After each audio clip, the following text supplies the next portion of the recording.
There's a quote that I really like, and I thought I would read it for you guys. People won't remember what you do or what you say, but they will remember how you made them feel. And that's hitting home right now for me, you guys. What's up? It's Muzzafuzza, as always. I don't even really need to say that anymore. If you've been watching my channel, you know who I am, you know what I do, and I don't really need to explain myself every single time. And I feel like this quote means a lot to me because I think of all the people who have influenced me and inspired me and just people who are heroes of mine. And the same thing goes for them. I'm not necessarily going to remember all their quotes and all their catchphrases and the things that they said or the things that they've done specifically, but I will remember how those things made me feel and what I was feeling at the time that I was either inspired or just in awe or in amazement or whatever it is. Whenever you see something really cool and awesome and something that's good to you, something that you like, there's a certain feeling that you hold on to with that experience or with that circumstance or situation or whatever it is. And I feel like that's how all the best memories are kept in your head. The best memories that you can think of, all the best times with your friends and your family or on vacation or whatever it is, all the best times you remember because you remember the feeling, you remember how it was, you remember how the weather was, you remember what it was like, you remember how you felt in that moment.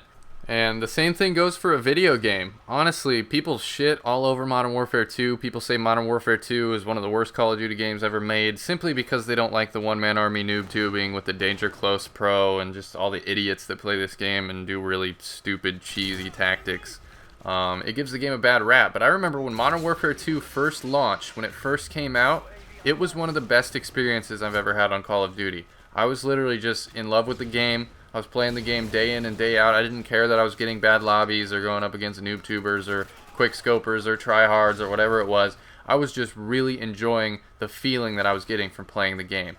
And even with things like Modern Warfare 3 and Black Ops 2, I don't feel like I had as much fun as I did when Modern Warfare 2 first launched. Because with Modern Warfare 2, there was all these new kill streaks, there was all these new maps, there was all these new guns, and it was a lot more foreign to me. I wasn't as used to it as I am now with every new Call of Duty release. Now I'm used to it. I'm like, oh, there's going to be some new kill streaks, there's going to be some new features, there's going to be a new level up system, yada yada. It's not really the same to me, but when Modern Warfare 2 dropped, I was like, oh my god, there's a tactical nuke.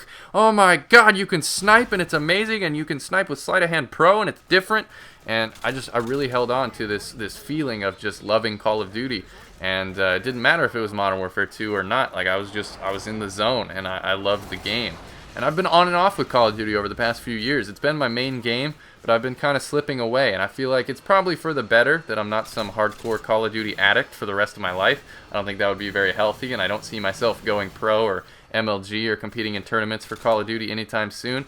I just loved it as a hobby and a passion and just something to pass the time, making montages and doing commentaries and making videos for YouTube that eventually it turned into this. Now I can play any video game that I want, but it's still, to me, the most important thing about any video game that I play, anything that I do in my life, really. The feeling is the most important thing, how it feels.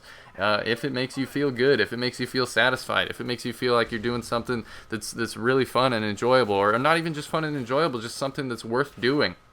And I feel like it's within that context of the feeling of the moment, the felt presence of the direct experience, whatever it is, whatever you're feeling at that time, whether you're partying and it's awesome, or you're on vacation and you're having a blast, or you're doing whatever sport or activity that you really enjoy, or creating art, or making movies, or making videos, or I don't know, it could be anything. Whatever makes you feel good, within that feeling is like the actual happiness that everybody wants in life. It's like people love and people strive for those moments. Those are the moments that people really strive for and try to get back to. And where I see it is like I'm a skateboarder, I'm a longboarder. I like riding boards around. It doesn't really matter what board it is. I would probably get into snowboarding and surfing too if I had a snowboard or a surfboard. I just don't happen to have those.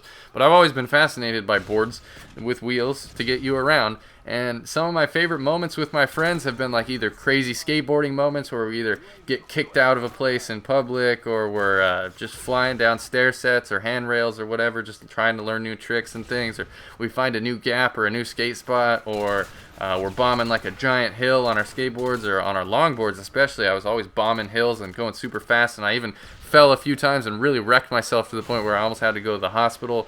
And even those moments of despair and pain and agony, and you're like, oh my God, I just really hurt myself. You know in the back of your head, like, that's going to be a memory forever. I might have scars from this. Like, it was wild and crazy and rad and gnarly. Oh my God, it's always gnarly. Whenever you fall doing something really crazy, and I've seen people do it in sports, football, basketball, everything from snowmobiling, snowboarding, skateboarding. Whenever someone falls trying to do something epic, it's still epic. It's still epic that they even tried. And that's one of the coolest things ever, is even if people fail, even if something's a complete mistake, epic fail, they get a regret out of it or they hurt themselves a little bit, it's still gnarly, it's still cool. And if you have, I mean, we live in the internet age now. We live in the age where everybody's got a cell phone with a video camera on it. So you can film these moments and they can get on TV. I see it on Tosh.0 all the time, or Ray William Johnson, or any of these internet shows that showcase epic wins and epic fails. I feel like those are some of the realest moments you ever get to see and you ever get to witness. And now that everybody's got a video camera, it's not like it was just 50 years ago. People weren't just sharing crazy videos of themselves 50 years ago, but now you can see a video from anyone all across the globe doing anything crazy. I mean, you've seen people failing at challenges, failing at balancing acts, failing at skateboarding, rollerblading. I mean, the list is endless. People falling on bikes is always hilarious. Anyways, the point I'm trying to get back to, and the point that I'm trying to make, is the juiciest moments, the best stuff, the most enjoyable, the most entertaining, the most just awesome stuff in general to watch and listen to and just enjoy is always in the little magic moments that you don't really always expect. Sometimes it's a complete surprise and you're just lucky that you recorded it, whether it's in a video game with a capture card or you just happen to record it on video. I think some of the most epic moments in the world have been shown on YouTube because people finally are able to film it, and I really like that stuff. And